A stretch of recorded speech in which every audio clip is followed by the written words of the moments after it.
Hello friends, welcome to your channel study with Amanpreet Kaur. आज हम लोग आपके लिए शिक्षा मनोविज्ञान के 500 क्वेश्चंस की सीरीज़ का पार्ट 9 लेकर आए हैं और बहुत ही इंपॉर्टेंट क्वेश्चन है इस वीडियो में। तो चलिए स्टार्ट करते हैं। फर्स्ट क्वेश्चन है, आत्मनिष्ठ पद्धति है। तो दोस्तों आंसर हो जाएगा अंतर्दर्शन विधि, यानी कि अंतर्दर्शन विधि आत्मनिष्ठ पद्धति है। सेकेंड क्वेश्चन, शिक्षा मनोविज्ञान विज्ञान की विधियों का प्रयोग करता है। कथन है दोस्तों, ये किसका कथन है? चार्ल्स ई स्किनर का। ठीक है, तो चार्ल्स ई स्किनर का यह कथन है। कौन सा? शिक्षा मनोविज्ञान विज्ञान की विधियों का प्रयोग करता है। थर्ड क्वेश्चन, प्रयोजना विधि का प्रयोग विद्यार्थियों में जागृत करता है।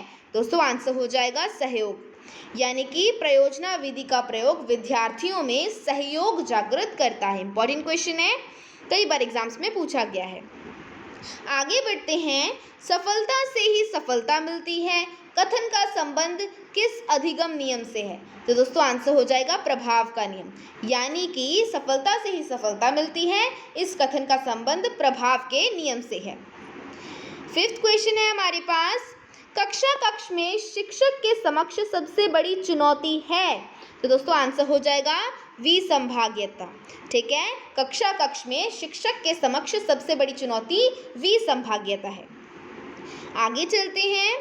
सिक्स्थ क्वेश्चन है हमारे पास, कैटल ने व्यक्तित्व के प्राथमिक शील गुण बताए हैं। तो दोस्तों आंसर हो जाएगा 12, यानी कि कैटल ने व्यक्तित्व के प्राथमिक शील 12 गुण बताए हैं। इंपॉर्टेंट क्वेश्चन है, कई बार एग्जाम्स में पूछा गया है। सेवेंथ क्वेश्चन है हमारे पास, कौन सा बुद्धि परीक्षण व्यक्तिक क्रियात्मक परीक्षा है? तो दोस्तों आंसर हो जाएगा पोर्टियस भूल भुलैया परीक्षण। ठीक है, तो पोर्टियस भूल भुलैया परीक्षण व्यक्तिक क्रियात्मक परीक्षा है। ठीक है, ये इसका करेक्ट आंसर। एट्थ क्वेश्चन है हमारे पास, अंतर्नोद सिद्धांत के अनुसार अंतर्नोद के कारण अभिप्रेरणा होती है। अंतर्नोद किस पर आधारित है? तो दोस्तों आंसर हो जाएगा आवश्यकता पर, यानी कि अंतर्नोद आवश्यकता पर आधारित है। इंपॉर्टेंट क्वेश्चन है, कई बार एग्जाम्स में पूछा गया है।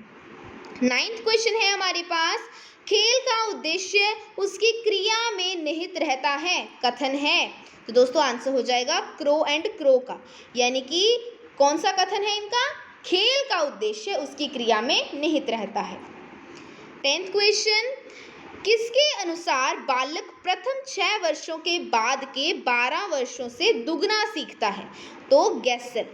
ठीक है, गैसल के अनुसार बालक प्रथम 6 वर्षों के बाद के 12 वर्षों से दुगना सीखता है। इंपॉर्टेंट क्वेश्चन है। आगे बढ़ते हैं। अभिवृद्धि शब्द का प्रयोग किया जाता है सामाजिक विकास के लिए। तो दोस्तों अभिवृद्धि शब्द का प्रयोग सामाजिक विकास के लिए किया जाता है। 12th क्वेश्चन है हमारे पास, यांत्रिक बुद्धि वाले व्यक्ति किस कार्य क्षेत्र में निपुण होते हैं? तो आंसर हो जाएगा औद्योगिक क्षेत्र में, यानी कि औद्योगिक क्षेत्र में यांत्रिक बुद्धि वाले व्यक्ति निपुण होते हैं। ठीक है। 13th क्वेश्चन, बिने साइमन की बुद्धि परीक्षा विधि कितने वर्ष के बालकों के लिए थी? तो दोस्तों आंसर हो जाएगा 3 से 15 वर्ष के बालकों के लिए। ठीक है, ये इसका करेक्ट आंसर। 14th क्वेश्चन, सृजनात्मकता में मुख्यतः होता है। आंसर हो जाएगा अपसारी चिंतन। तो दोस्तों सृजनात्मकता में मुख्यतः क्या होता है? अपसारी चिंतन। काफी इंपॉर्टेंट क्वेश्चन है, ये भी कई बार एग्जाम्स में पूछा गया है। 15th क्वेश्चन पे चलते हैं। शिक्षा मनोविज्ञान अध्यापकों की आधारशिला है। यह कथन किसका है दोस्तों? यह कथन है स्किनर का, यानी कि कौन सा कथन है? शिक्षा मनोविज्ञान अध्यापकों की आधारशिला है। इंपॉर्टेंट क्वेश्चन है, कई बार एग्जाम्स में पूछा गया है। अगले क्वेश्चन पे चलते हैं। आत्म वास्तविकीकरण का सिद्धांत किस मनोवैज्ञानिक ने दिया था? दोस्तों आंसर हो जाएगा अब्राहम मैस्लो ने। ठीक है, अब्राहम मैस्लो इसका करेक्ट आंसर। 17th क्वेश्चन है हमारे पास, स्वप्न को किसने अचेतन की ओर जाने वाला राजकीय मार्ग कहा है? तो दोस्तों आंसर हो जाएगा फ्राइड ने, यानी कि फ्राइड ने स्वप्न को अचेतन की ओर जाने वाला राजकीय मार्ग कहा है। 18th क्वेश्चन है हमारे पास, शिक्षा और मनोविज्ञान को जोड़ने वाली कड़ी है। आंसर हो जाएगा मानव व्यवहार, यानी कि शिक्षा और मनोविज्ञान को जोड़ने वाली कड़ी मानव व्यवहार है। नेक्स्ट क्वेश्चन, शिक्षा की प्रक्रिया पूर्णतया मनोवैज्ञानिक कृपा पर निर्भर है, कथन है। तो दोस्तों ये कथन है बी.एन. झा का। ठीक है, कौन सा कथन है? शिक्षा की प्रक्रिया पूर्णतया मनोवैज्ञानिक कृपा पर निर्भर है। 20th क्वेश्चन पे चलते हैं, भारत का भविष्य उसकी कक्षा में निर्मित हो रहा है, यह मत किस आयोग का है? तो दोस्तों इसका आंसर हो जाएगा कोठारी शिक्षा आयोग, यानी कि भारत का भविष्य उसकी कक्षा में निर्मित हो रहा है, यह मत कोठारी शिक्षा आयोग का है।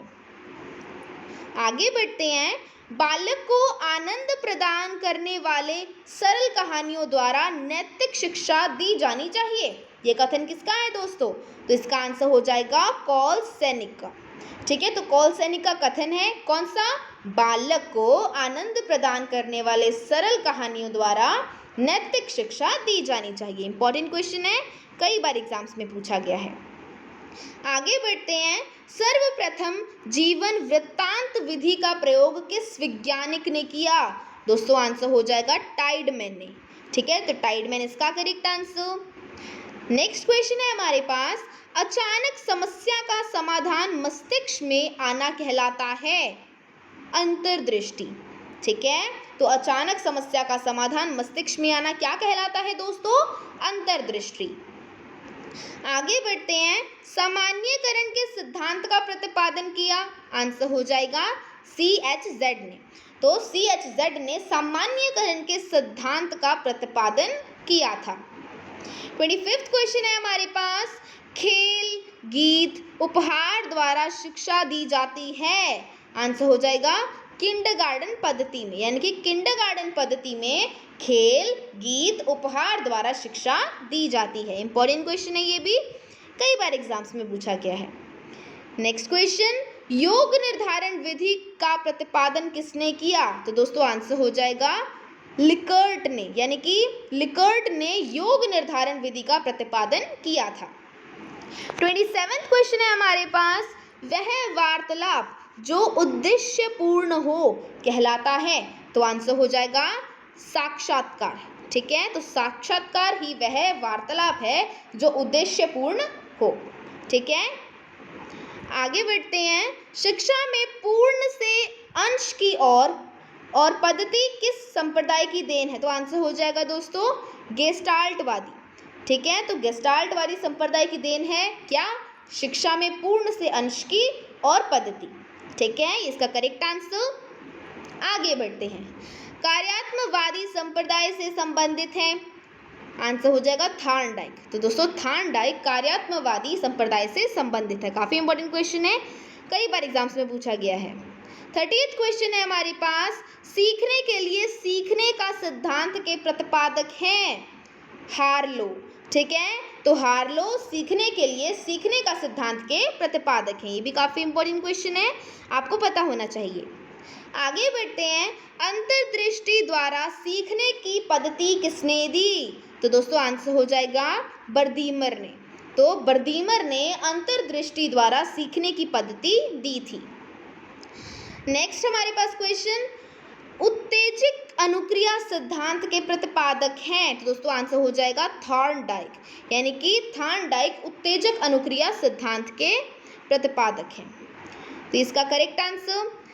नेक्स्ट है हमारे पास, सीखने में सर्वाधिक महत्व है। आंसर हो जाएगा प्रेरणा का। दोस्तों सीखने में प्रेरणा का सर्वाधिक महत्व है। आगे बढ़ते हैं, थ्योरीज ऑफ लर्निंग पुस्तक के लेखक हैं E.R. हिलगार्ड। तो दोस्तों E.R. हिलगार्ड थ्योरीज ऑफ लर्निंग पुस्तक के लेखक हैं। ये भी काफी इंपॉर्टेंट क्वेश्चन है, कई बार एग्जाम्स में पूछा गया। लास्ट क्वेश्चन है हमारे पास, पदानुक्रमिक सिद्धांत का प्रवर्तन किया है बर्ट व बर्नन ने। ठीक है, तो बर्ट व बर्नन ने पदानुक्रमिक सिद्धांत का प्रवर्तन किया है। तो दोस्तों ये थे हमारे आज के कुछ इंपॉर्टेंट शिक्षा मनोविज्ञान से रिलेटेड क्वेश्चंस। आई होप आपको क्वेश्चंस अच्छे लगे होंगे और अच्छे तरीके से समझ में भी आए होंगे। और अगर आपको हमारी वीडियोस अच्छी लगती हैं तो प्लीज़ हमारी वीडियोस को लाइक कीजिए, ज़्यादा से ज़्यादा अपने फ्रेंड्स और रिलेटिव्स के साथ शेयर कीजिए और हमारे चैनल स्टडी विद अमनप्रीत को भी सब्सक्राइब कीजिए। So thanks for watching.